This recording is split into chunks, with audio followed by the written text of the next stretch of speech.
Welcome to A Bit of Board Games, a casual podcast documenting the many failures and hopefully successes of Waffle Games, as we learn the ins and outs of board game design and self-publishing.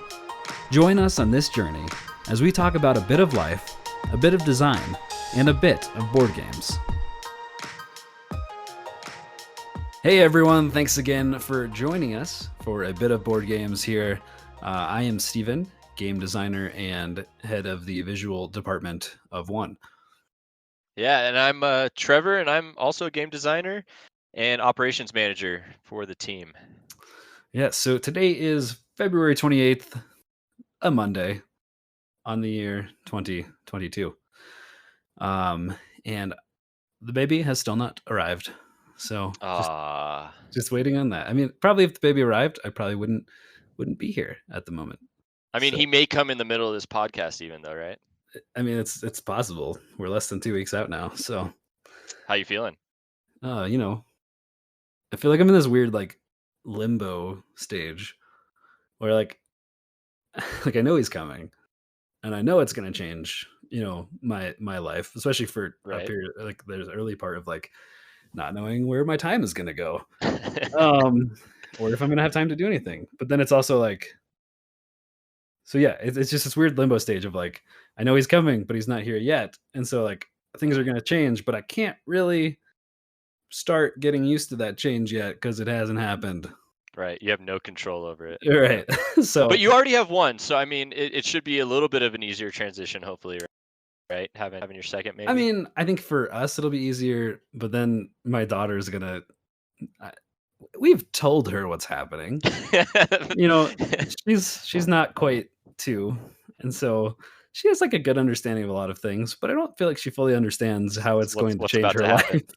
Yeah. We're like, hey, you're going to be a big sister. Like baby brother's coming. And she's like, yeah, baby brother. Cool. We read books about like being a big sister and how great it is. And then, but I think so she gets the idea of it, but she's not going to understand that like, oh, you're not going to be able to be picked up all the time and have to split our attention, or our attention has to be split between you guys. So it's just going to be a rude awakening for her. So I'm sure you guys will handle it well. We did talk about though how with that coming down the pike, your time might be split even more here in the near future, right? And so we're talking about hopefully we'll still be able to keep things moving forward, but definitely might have to have some patience here in the near term. It'll be a minor, not even a setback. It'll just be it's not, having kids is not a setback. For people listening, is fantastic. However, priorities shift a little bit time wise. And so like, I'm still going to be working on this. We've got a running game design document for the current game we're working on. And like, we've been doing some cool stuff. Yeah. Which we'll get into kind of stuff we've been working on right before this podcast. But yeah, it's going to just affect kind of a little bit of my time prioritization.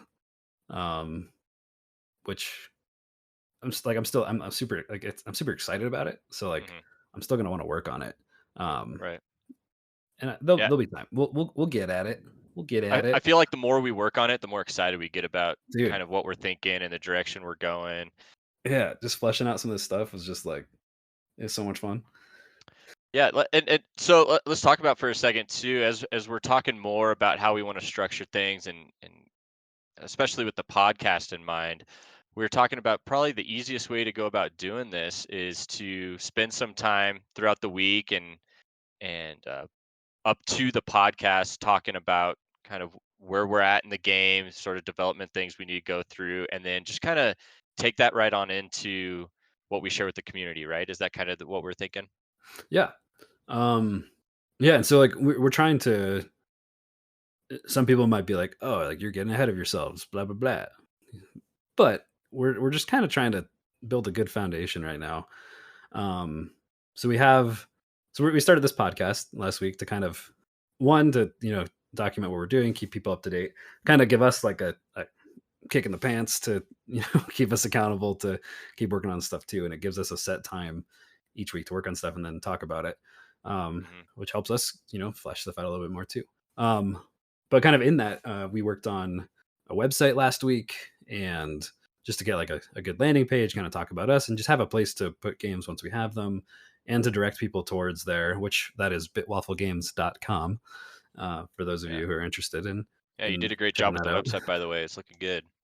Thanks. It was a lot of fun. I got really excited, so I just did everything. I'm like, let's publish a podcast. Let's build a website. Let's create all our social accounts, which I also actually already built those a while ago, in preparation. But so yeah, we have up and running. Where can they go? So on Instagram at Waffle Games, there's one post of a Master Chief pixel art that I did a while ago, and then that's also on Twitter at Waffle Games and Facebook.com/Waffle Games. They don't have much on them right now, but they have the logo and the name, and so you can follow those for future updates when we do stuff, whichever of those platforms you tend to use. And then when we post news or post screenshots of stuff we're working on, some of the art or like different things like that, you'll be the first to see that stuff. Right. And then just Waffle Games wherever you go. Yeah, and also if you guys have questions about things, or you want to know more information about something in particular as we're kind of going through this process, feel free, go to our website, bitwafflegames.com, and fill out that information, provide your email, and we would definitely get in contact and try to provide you guys with any information that we're missing on the podcast.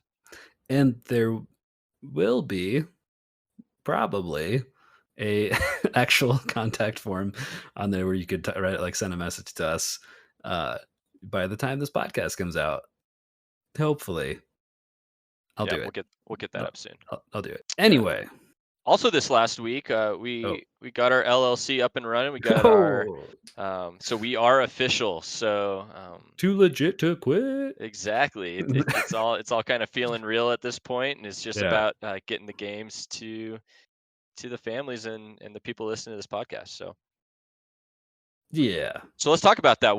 So Stephen, where are we as we're talking about the game? So we're starting kind of with a basic concept, and do you want to kind of walk us through quickly? We talked last week about how I don't know if we did talk about this actually or not. How we kind of are wanting this game to be more simple, but we're also viewing it kind of as a prequel, right? To kind of later games down the road. Whoa! Oh, no, not entirely. Yeah, this is a prequel coming out before the main body of work that we're thinking of. But we had this bigger idea that we talked about last week. I know what time is. You're having a kid. You got excuses. Yeah. I don't know what time. You're right. I actually have no concept of time right now. But we have this main. I'm surprised you got that it was Monday. So we're off to a great start. I had to look at my calendar to be like, it is Monday. Yeah. So we have a bigger game that we want to, like a main game idea that we have that kind of takes place in this world, focusing around. Get ready for it. Artificers and crafting things and fantasy type stuff, and it's going to be cool. So this game, we figured rather than starting with the big one like we talked about last week, not last year, almost said it again, we're going to take that concept and kind of story-wise, which we have a pretty solid story of where that game is going and like world building. This game we're working on now is going to be mainly cards about the size of like Citadel's Century Golem, if you're familiar with that game. Maybe, yeah. Anyway, it'll have some tokens, cards, a singular die, is the plan at the moment. And yeah, just kind of keeping it smaller, but yeah, it's going to be prequel story-wise, establishing out some stuff about the culture of this artificer clan of people, and focused mainly on crafting. And so it's kind of focusing on the apprentice artificers as they are doing their trials completing their trials to become full-fledged artificers. Yeah, they're looking to graduate, right? And become these higher quality artificers. Yeah, so they've got to craft these different blueprints, using different resources and different things that we may or may not talk about before it comes out. We'll see. But yeah, we'll release stuff about like story and things at some point. Hmm. But essentially, you're trying to craft different things in the different categories of items that these artificers would create, and then kind of different things to affect your the other players' decisions and their actions. And so it's kind of focusing on building up your own stuff and doing the best quality work you can create, while also you know maybe sabotaging others, or Ooh. other benefits based on what you craft. It'll give you different abilities Right. and stuff too. Right. So And you've always been of I mean, I know that you love sort of tinkerer type yeah, vibes, right? Whether it's board games, video games, you love sort of the tinker class. And so when this crafting idea came up, I knew this was going to be a slam dunk for you in regards yeah, to kind of the direction you wanted to go with it, and how the players went about, building up these. I guess we're calling them blueprints. Is that right? yeah. So Yeah. the blueprints, they have to craft with different things and different resources and abilities and stuff. Yeah, but yeah, every if there is an option of some kind of like tinkerer or crafting or like thing class for whatever I'm playing, like I pretty much always do that. Right. So like yeah, D&D, I created, a what was it, like a rock gnome or tinker Oh gnome. yeah, this was years ago. Yeah, I think I it know was what you're talking actually about. like an artificer class or something. Yeah, Um, yeah, and then even Magic the Gathering, I was like, oh, what kind of decks can I build for a that tinker type. that Yeah. yeah, that like can create different contraptions and these little mechanized robot stuff too. And then, you know, a couple times I've played like WoW, I always do like the gnome and always go for traits like that.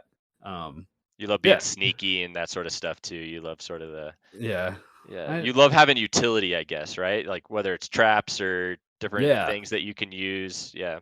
yeah. So that Or kind of sorry, good. I was just saying, like the engineering sort of vibe is also kind of what you Right. like. Yeah, which I guess ties into like why I like making games. I'm like, it's that crafting the ideas behind everything, finding the ways the mechanisms work together, finding the way the lore fits into that, and that same thing. So like creating games based on how I like to play games, just I Mhm, don't know, it just works out. So mhm.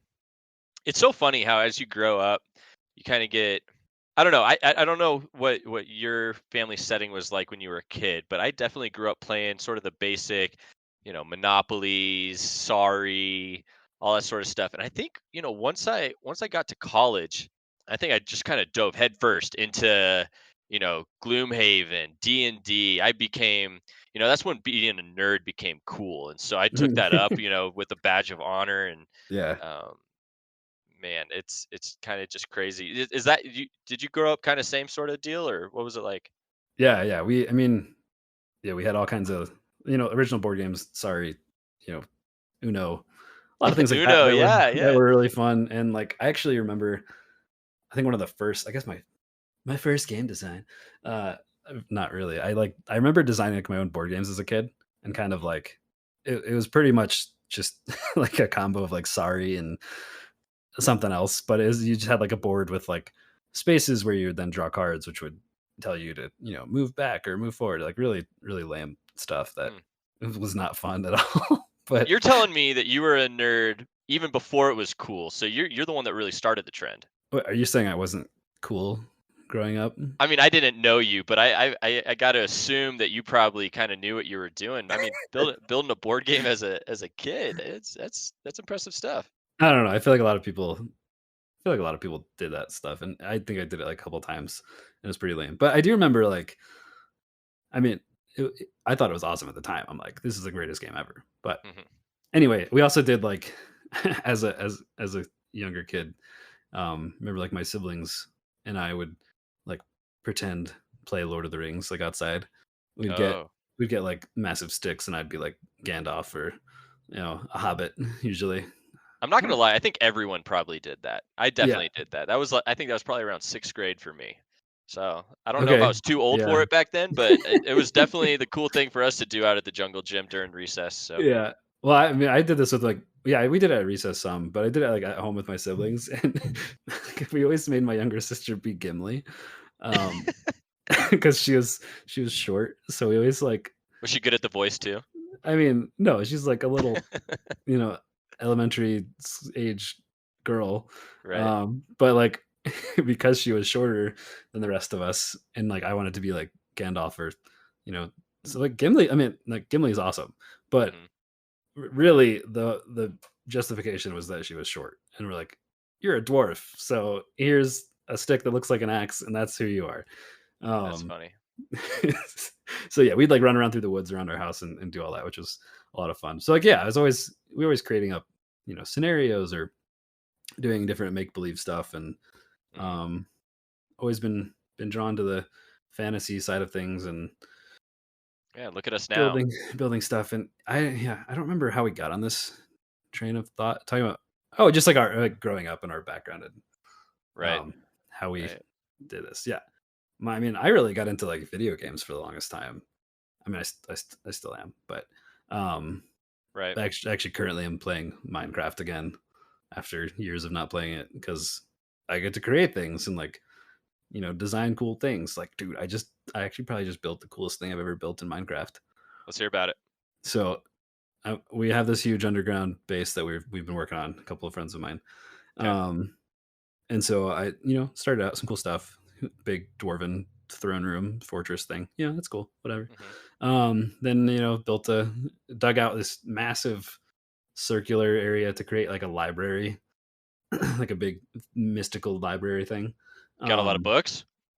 I'm just working on it. Yeah, it Writing your takes so much. novel one book at a time. Yeah, yeah. Um, I just put one page on a shelf, and hopefully eventually it'll fill up. So, There you go. um, but we brought like a villager dude in there to act as like our librarian.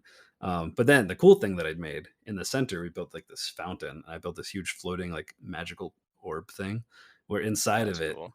is like a cool crafting enchanting room.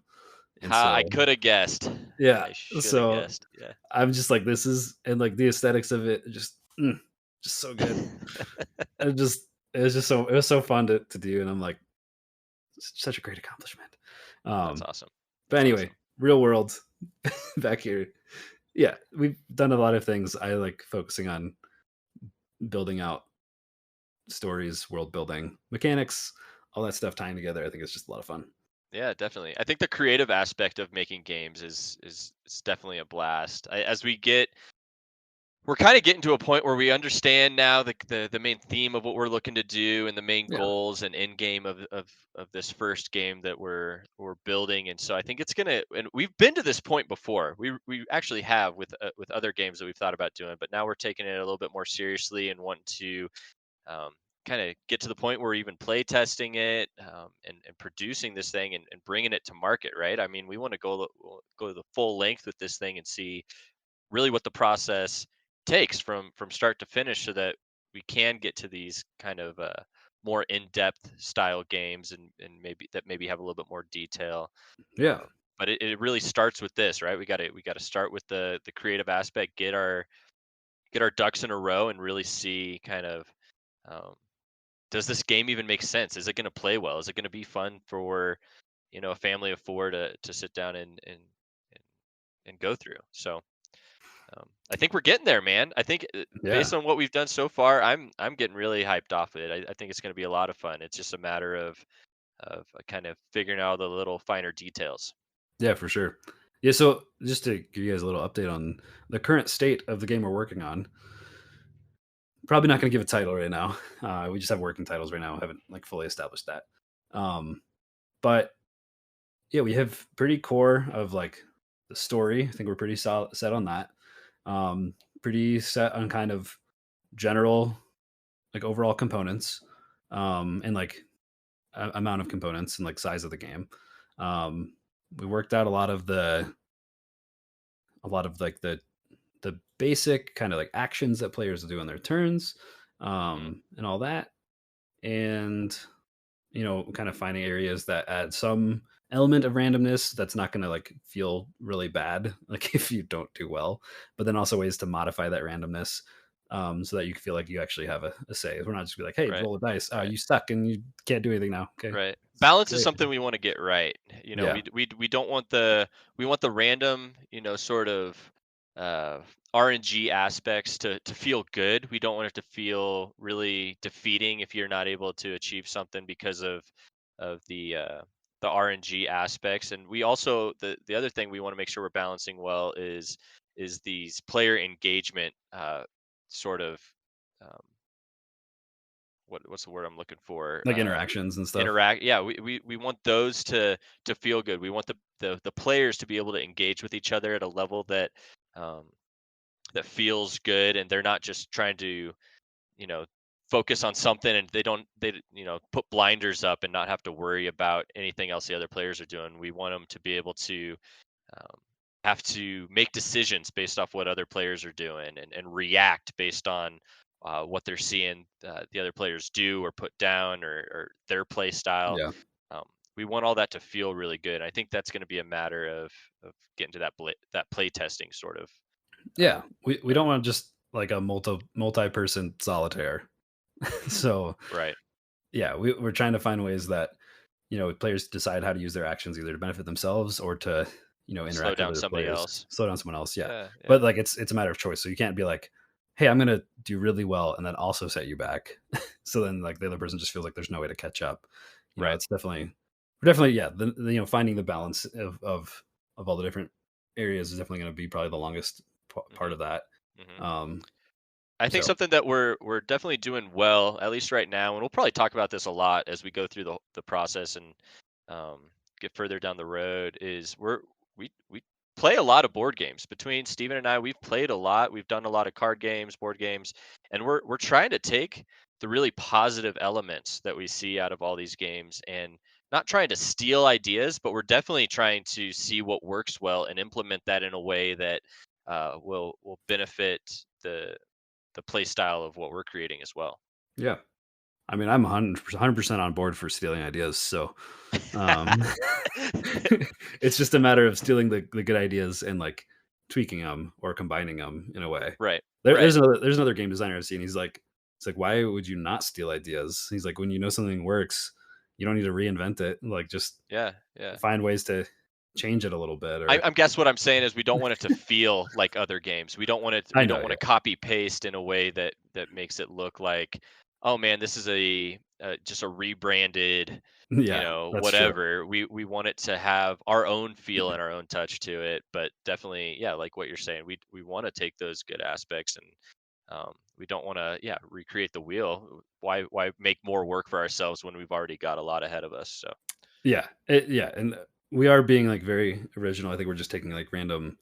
Uh, we're not actually like fully just like stealing ideas from games. We're just taking influence from a lot of games that we've played to incorporate elements that were like, oh, that's really fun, or that would work well in this system. But like overall, it's its own. It's own. It's going to be its own unique game with Mhm. unique elements and Mhm. mechanisms and stuff like that. So that'll And, be and really fun. and something else that I think I'm realizing more and more is that I think this whole process would be really hard to do with just one of us. Even if we had the expertise and the Yeah. knowledge to do it, I think the ability to bounce ideas off of each other is really beneficial. Even if Oh, we have a definitely. good idea, being able to say, "Hey, is this too complex? Do we need to dumb this down a little bit, or do we need to add another element or go a different direction with this?" I think it's super healthy, and I think that's something that you and I do really well already. And so I think that just bodes well for what the future has in store. So I'm excited about that aspect as well.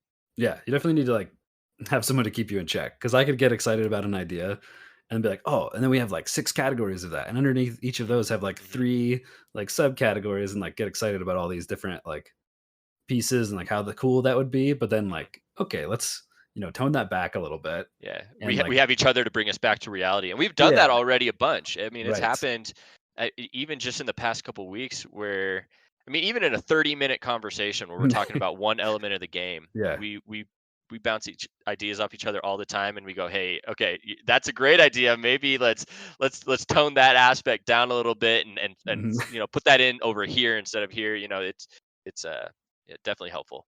Yeah, it's that whole like yes and Right, philosophy. right. Like, yes, that's a great idea. Yeah. and let's use no buts. Yeah, not like, no, that's dumb. Let's do something else. But it's like, hey, like that's cool. Let's maybe either simplify that. Like, yes, and let's simplify. I can't remember the actual phrase. I'm just saying stuff. Anyway, it's about like, not that there aren't any dumb ideas, because I have a lot of dumb ideas. But it's about finding the right ideas for the right place. Right. Exactly. And Yeah, because we might have some great ideas that might fit somewhere else in a different game altogether. So yeah, it's yeah. absolutely In that sense, I guess, yeah, when you're in that brainstorm process, there's no necessarily like wrong ideas or wrong mechanisms or things, because you never know what would inspire another idea, or what would inspire another idea for a different game entirely, like you're saying. Mhm. So like, just like spitballing, you're just like, hey, when you're initially in that first process, just like throwing everything out, which we'll talk about, like kind of that ideation brainstorming thing another time too. But Yeah. yeah, so I think that's about it for this episode. Yeah, definitely. We're Um, excited about what's to come, and being able to share more detail with you guys as time goes on. But definitely headed in a good direction for now. So yeah, so once again, if you want to keep up to date on everything, go ahead and follow us at well, words are hard, at Bitwaffle Games on the social medias. And then our website is bitwafflegames.com. So thanks again for hanging out and listening to us ramble on here, and hope you guys have a great day. yep. See you guys.